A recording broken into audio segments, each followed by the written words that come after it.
Silence fell over the auction yard the moment she was brought to the center of the platform. More than 200 people stopped breathing at the same time. They had never seen anything like it. The slave had long, straight black hair that cascaded like a waterfall well past her hips, shining like polished obsidian under the brutal southern sun. And when she raised her face, everyone saw those gray eyes, pale, clear, like liquid silver catching the light, an impossibility against skin as deep and dark as the richest earth in the Mississippi Delta. The auctioneer announced the opening bid. The opening bid for her is $2,000. She is a rarity, a special lot, a fortune. But the men present began shouting offers, each one with intentions darker than the last. The yard, which had hummed with ordinary cruelty all morning, suddenly crackled with something more dangerous: obsession. That was when Colonel Harlan Whitfield stood up from the corner where no one had noticed him and called a number that silenced every man in that yard and left the auctioneer's mouth hanging open. This story, inspired by true historical accounts from the American South, will show you that true beauty belongs to those who know how to see beyond appearances. Subscribe to Roots in Slavery and tell me in the comments what city and state you're watching from. It was August of 1856 when Isadora was put up for sale at that auction in Charleston, South Carolina. She was 28 years old, the product of a rare and improbable bloodline that no one in that yard could have fully understood. Her maternal grandmother had been brought from West Africa, torn from her village, and enslaved on a coastal plantation in Georgia before being sold further inland. Her maternal grandfather was a white British merchant who had settled in the Carolinas and taken up with her grandmother, a union that was never spoken of in polite company, but produced Isadora's mother nonetheless. Isadora's father, in turn, was the son of a free Irish woman and an African man, himself born free, a skilled carpenter who had built half the houses in his county, until fabricated debts were used to strip him of everything, including his freedom. He died enslaved, robbed of the life he had built, when Isadora was still a child. From that entire improbable mixture, Isadora inherited features that made people stop mid-sentence and stare. Deep, smooth, dark skin, the color of midnight, flawless and even, completely straight black hair, fine and silky, that had grown without stopping since the day she was born, now reaching an extraordinary length well past her hips, brushing the backs of her thighs when she stood still. And those eyes, gray, unmistakably, undeniably gray, as pale and clear as the morning mist that drifted over the Mississippi River in November, a genetic rarity that barely anyone in the world possessed, and that looked on a woman of her complexion like something out of a vision. Isadora had grown up on a tobacco plantation in the Carolina lowlands, where her uncommon beauty brought her more trouble than it ever brought her blessings. Since she was a girl of 13, men had stared at her with want. White men, overseers, visitors, the master's own sons. The plantation master kept her confined to the main house, away from the fields and away from other people's eyes, not to protect her, as he told himself, but to control her, to keep her close, to ensure that when the time came, he would be the one to decide her fate. She cleaned, she cooked, she mended clothes in silence, and she learned to make herself small. But smallness never helped a woman who looked like Isadora. When the master died of a stroke in the spring of 1856 and the estate fell into debt, the heirs, 2 nephews from Savannah, who had never set foot on the property, arrived within a week and made a list of everything to be sold. They looked at Isadora and saw a number. They knew that unusual slave would fetch a fortune at auction, and they were absolutely right. That August morning, the Charleston auction yard was packed with more men than anyone had seen there in years. Word had spread like fire through dry grass. There was a gray-eyed slave going up for sale, a woman unlike anything anyone had ever seen. Men had ridden in from as far as Georgia, Tennessee, and Alabama just to lay eyes on her. Some came genuinely curious. Most came with intentions they would not have stated aloud in front of their wives. When Isadora was brought through the gate and led to the platform, the silence that fell was so complete that the sound of her bare feet on the wooden steps seemed to echo across the entire yard. She kept her head down, her long, straight hair falling forward like a curtain around her face, knowing with perfect clarity why every man in that place had come. She knew what they saw when they looked at her. She knew what they wanted. And she had spent the last 3 weeks in the holding pens rehearsing, over and over, the act of not showing them her fear. The auctioneer, a heavy-set man named Dobbins, whose vest buttons strained against his belly, stepped forward with the grin of a man who knew he was about to have a very profitable morning. "Gentlemen, this here is Isadora, 28 years old, strong and healthy, no defects of any kind. As you can plainly see, she possesses physical characteristics of the absolute rarest kind. Hair that reaches a length you will not find on any other woman in this state, straight as silk and black as midnight. And those eyes, gentlemen, look at those eyes, the likes of which you have never seen on a woman of her complexion. She is one of a kind in all of South Carolina, I would wager in all the South, perhaps in all the world. Lift your head," he ordered, his voice dropping into something harder. She obeyed slowly, raising her face to the crowd, with the deliberate composure of a woman who had decided that whatever happened next, she would not give them the satisfaction of seeing her flinch.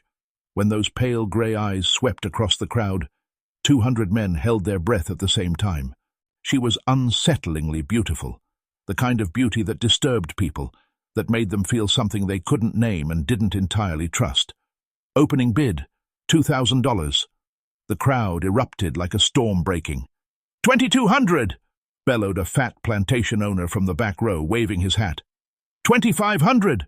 called a middle-aged cotton merchant near the front, his eyes never leaving Isadora's face, his grin wide and wet and ugly. "2,700! screamed a young man from a wealthy family in Columbia, a man whose reputation for cruelty toward enslaved women had preceded him to every auction yard in the state. Isadora stood perfectly still and listened to the numbers climbing. Each figure that rang out across that yard represented a man who intended to buy her not for any labor she could perform, but to satisfy something darker. She could feel their eyes on her like heat. Her stomach turned over and over. She thought, "I would rather die on this platform than leave it with any one of them." She meant it completely. That was when a different voice cut through the noise of the auction, like a whip crack splitting the summer air. $3,000. Every head in the yard turned at once. In the far corner, leaning with one shoulder against a post oak tree as though he had been watching the whole proceeding with mild professional interest, stood a man most people in that yard had not noticed arrive. Colonel Harlan Whitfield, 40 years old, tall and lean, with the kind of bearing that comes not from vanity, but from discipline. A man who had spent his life making hard decisions and living with them. Neatly trimmed dark beard going grey at the edges. Eyes that were serious in a way that made other men careful about what they said around him. He was well known throughout the region as a fair man, a demanding one, and a deeply solitary one.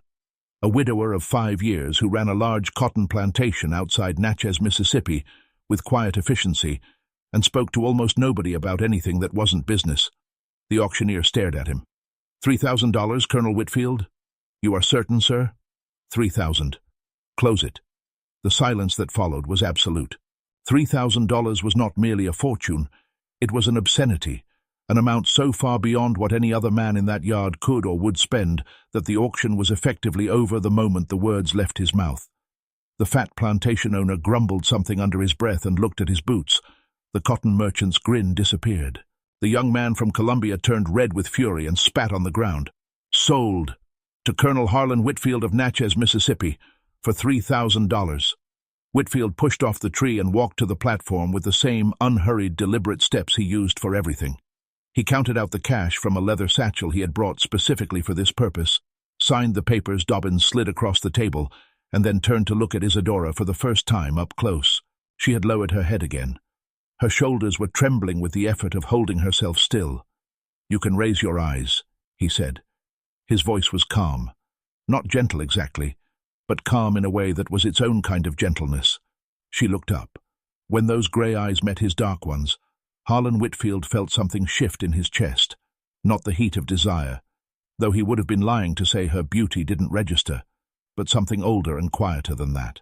The specific feeling of a man who has just seen something precious being treated carelessly and has decided, without deliberating about it, that this will stop now. "Come," he said, "let's go home." The ride back to Natchez took 2 days. Isadora rode inside the covered wagon, sheltered from the August sun and road dust. Whitfield rode alongside on a grey horse and said very little. He made sure the wagon stopped at proper intervals, that she had water and food, that she was not made to ride exposed to the heat. He treated her, in short, the way a decent man treats another human being, and the novelty of it was so disorienting that Isadora spent most of the first day simply waiting for the other side of it to appear. On the first night, they camped at the edge of a long-leaf pine wood, where the fireflies were just beginning to come out. The wagon driver had gone to sleep. The fire had burned down to coals. Isadora sat wrapped in a blanket and finally allowed herself to ask what had been pressing against the inside of her ribs since the auction yard. "Colonel, may I ask you something?" "Go ahead. Why did you buy me?" "You paid $3,000. Every other man there wanted me for—" She stopped. "To abuse you," he said quietly. "I know." She looked at him sharply. "You know?" "Of course I know. I'm not a fool, and I'm not blind. I saw what was in those men's faces. I've seen it before. That's precisely why I paid more than any of them ever could. But then, what do you want from me?" "Work," he said simply. "In the main house. Cleaning, organizing, cooking if you know how. Honest work. That is all." The tears came before she could stop them. "You paid $3,000, a fortune, to save me from those men, and give me honest work." His expression didn't change, but something behind his eyes did. "I would have paid $6,000 if that's what it took. No woman deserves the fate those men were planning for you. Not any woman." Isadora turned away from the fire and wept quietly for a long time, not from sadness, but from a relief so physical it felt like something unknotting in her spine.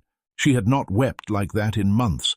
She had been afraid that if she started, she would not be able to stop. They arrived at the Whitfield plantation outside Natchez at dusk on the second day. It was an imposing property, a white colonial-style main house set back from the road behind a long alley of live oaks draped in Spanish moss, well-maintained outbuildings, and cotton fields stretching in every direction to the tree line. Colonel Whitfield introduced Isadora to his housekeeper, Miss Cora, a black woman in her late 50s with silver hair, a sharp eye, and the unhurried authority of someone who had run that household for 20 years. "Cora, this is Isadora. She'll be working in the main house with you. Get her a proper room, clean clothes, and whatever else she needs to be comfortable." Miss Cora looked Isadora over with the frank, assessing gaze of a woman who had seen everything, saw the extraordinary length of that straight black hair, saw those impossible grey eyes, and made her decision in about 3 seconds. She nodded once and said, "Come on, honey. I'll take care of you." In those first weeks, Isadora moved through her days in a state of quiet disbelief. She had her own room, small, but clean, private, with a window that looked out over the kitchen garden. 3 meals a day, proper ones. Work that was tiring but decent. No one laid a hand on her. No one looked at her the way men had looked at her entire life. She began, carefully and incrementally, to exhale. Colonel Whitfield was a distant presence in his own house.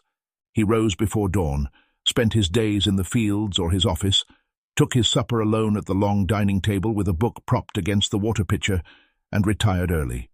He was a man who had organized his life around the avoidance of feeling too much, and he was very good at it. Isadora watched him from a distance the way you watch a house that has gone dark, and wonder whether anyone is still inside. One afternoon she asked Miss Cora about him. "Has he always been this way? This alone?"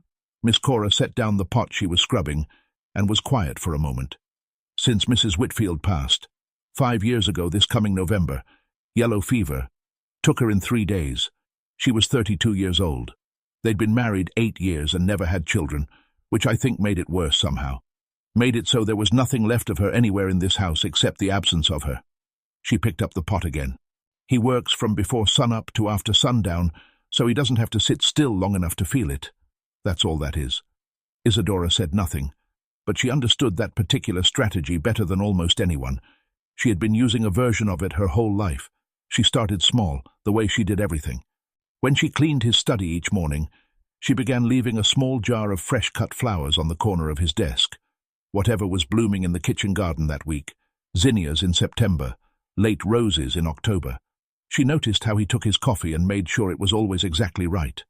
When she could see from the set of his shoulders at supper that he had had a particularly brutal day, she made sure there was something warm and substantial on the table regardless of the hour he came in. She did none of it for recognition. She did it because she had a natural instinct for care that years of being treated as property had suppressed. but never destroyed. Harlan noticed everything. He was a man who paid attention to his surroundings by habit, and the small changes Isadora made registered with a clarity that surprised him. He said nothing at first, just noticed.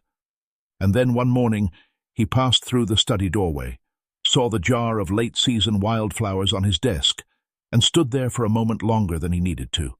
Then came the conversation. Small ones at first. A good morning exchanged in the hallway, a question about whether she needed anything from the dry goods store in town. Then longer ones, in the evenings when the house was quiet, about the cotton harvest and the price fluctuations, and the soil problems in the South Field. He discovered in those conversations something that genuinely startled him. Isadora, who had never been taught to read and had spent her life being treated as though her mind did not exist, was one of the most naturally intelligent people he had ever spoken to. She understood complex ideas the first time they were explained to her. She asked the kind of questions that cut straight to the center of a problem. She had opinions, direct, considered, unhedged, that she offered without apology. Then came the night that changed the axis of everything. It was a Tuesday in late October, 8 months after her arrival at the plantation. A violent late-season storm had come through the night before and taken out half the fencing along the South Field, and Harlan had spent 14 hours in driving rain trying to save as much of the cotton crop as could be salvaged. He came in past midnight, soaked through to his bones, mud to his knees, the kind of exhausted that sits behind the eyes like pressure. Isadora had not gone to bed.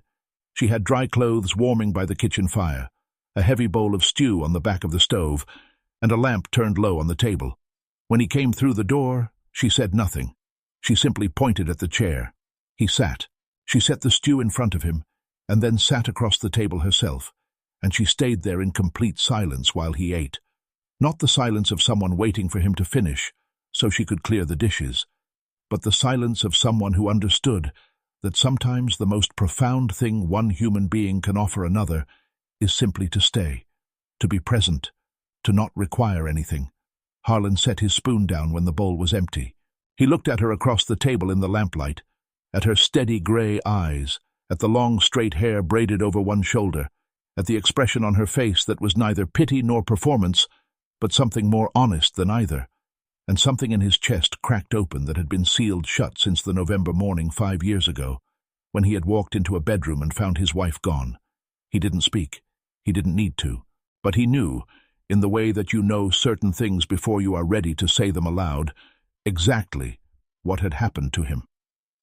6 months after that night, on a quiet April evening when the dogwoods outside the study window were in full bloom, Harlan called Isadora in and slid a folded document across the desk. "I want to give you something." She picked it up, turned it over. "What is this?" "Your freedom papers. You are a free woman from this moment forward. Legally, completely, and permanently free." Those gray eyes went very wide and very still. "You're freeing me. It is not right that you be property. It was never right. I should have done it the day we arrived home, and the only honest answer I have for why I didn't is that I was afraid you would leave, which was a selfish reason, and I'm not proud of it." She held the paper in both hands, trembling. She couldn't speak for a long moment. "Why are you telling me this now?" "Because I have something else I want to say to you, and I will not say it to a woman who is not free. It wouldn't be right." He paused. "I love you, Isadora. I have loved you for months, and I have been less than honest with myself about it for most of that time. I love your mind and your strength and your kindness, and the way you brought something back into this house that I thought was gone for good. I know what I'm asking you to consider.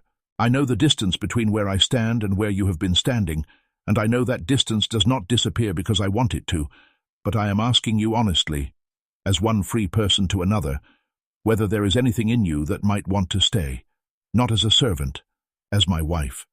The silence that followed was long enough that the dogwood blossoms outside moved in the evening breeze and settled again.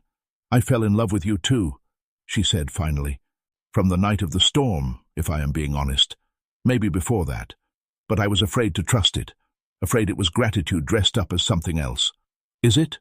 "No," she said, and the certainty in her voice was the same certainty she brought to everything. "It is not gratitude. It is love." He rose from behind the desk and crossed the room and took both her hands in his, and for a long moment They simply stood there in the lamplight, with the dogwoods moving outside the window. "Then stay," he said. "Choose to stay." "Yes," she said. "I choose to stay." The wedding took place 2 months later on a May morning in the small whitewashed chapel on the plantation grounds. The ceremony was modest. A minister, Miss Cora, a handful of the people who worked closest to the house, a few neighbors who had known Harlan long enough to be glad for him regardless of what the county thought. Isadora wore a simple white dress that her own hands had sewn over the preceding weeks. Her long, straight black hair was down for the first time anyone there had seen it, loose, falling like a curtain of silk past her hips, the full extraordinary length of it visible and unashamed. Her grey eyes were bright with a happiness that everyone in that small chapel could see, and nobody who knew her history could witness without feeling moved. When the minister declared them husband and wife, Harlan kissed Isadora in front of everyone, and the applause from the small gathering was genuine and warm and completely sincere. The years that followed were years of a happiness that neither of them had believed was still available to them. Isadora took on the management of the main house with a natural authority that made everything run more smoothly and more warmly than it had in years. More than the efficiency, though, was the aliveness she brought back to those rooms. Laughter, music in the evenings, the smell of good food, the sound of conversation. Harlan, who had been a ghost in his own house for 5 years, became present again. 1 year after the wedding, their daughter was born. She had Isadora's deep, dark skin and straight black hair, and to the hushed wonder of the midwife and everyone else in the room, those same pale grey eyes. They named her Clara. 2 years after Clara, their son Theodore arrived, lighter-skinned, with his father's build and dark eyes, but his mother's straight black hair, and his mother's way of looking at a problem. The house that had been silent for half a decade was now full of running feet and noise and the particular chaos of small children who are completely unafraid. With Harlan's full support, Isadora established a school on the plantation for the children of the workers. She had learned to read herself in the 2 years since her freedom papers, worked at it with the same focused intelligence she brought to everything, and she taught with the conviction of someone who understands from the inside what it costs a person to be kept ignorant. Children came first from the plantation, then from neighboring farms. Many of them were mixed race, as Isadora was, children who had been mocked or shamed for looking different from everyone around them. She welcomed every one of them and taught them, alongside letters and numbers, the truth she had arrived at through the hardest possible route. Difference is not a curse. It is a gift.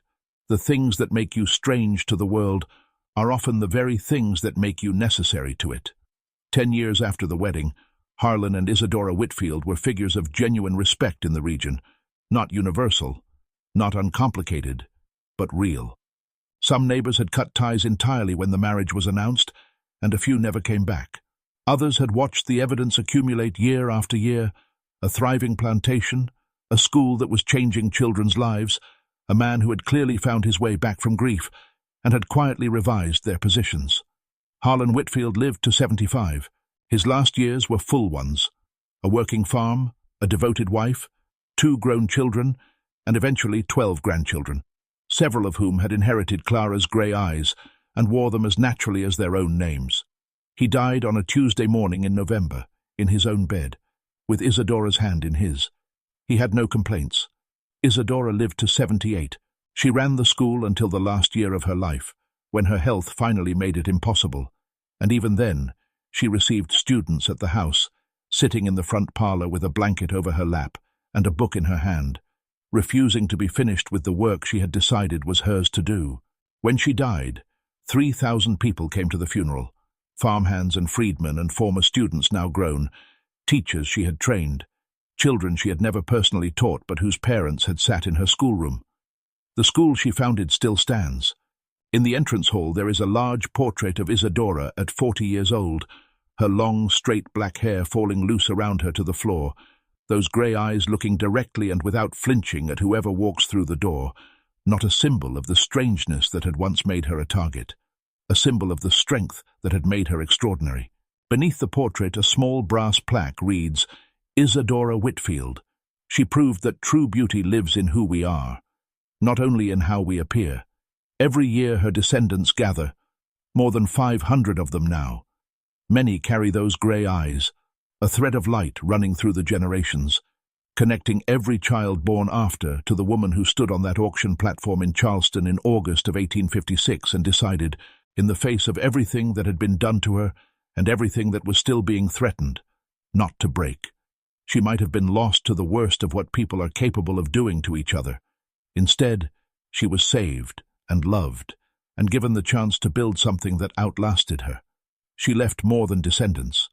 She left proof that physical beauty calls attention, but beauty of character conquers the heart, that doing the right thing sometimes costs everything you have and gives back more than you could have imagined, that the features that make you different are not accidents to be ashamed of. They are the things that make you unforgettable. That love, when it is real and chosen and stubborn, does not ask the world's permission. $3,000 can buy a person's freedom, but only love, true, chosen, wide-awake love, buys a life worth living. Subscribe to Roots in Slavery for more stories like this one. Every story we tell is a life that deserves to be remembered. Hit the bell so you never miss one.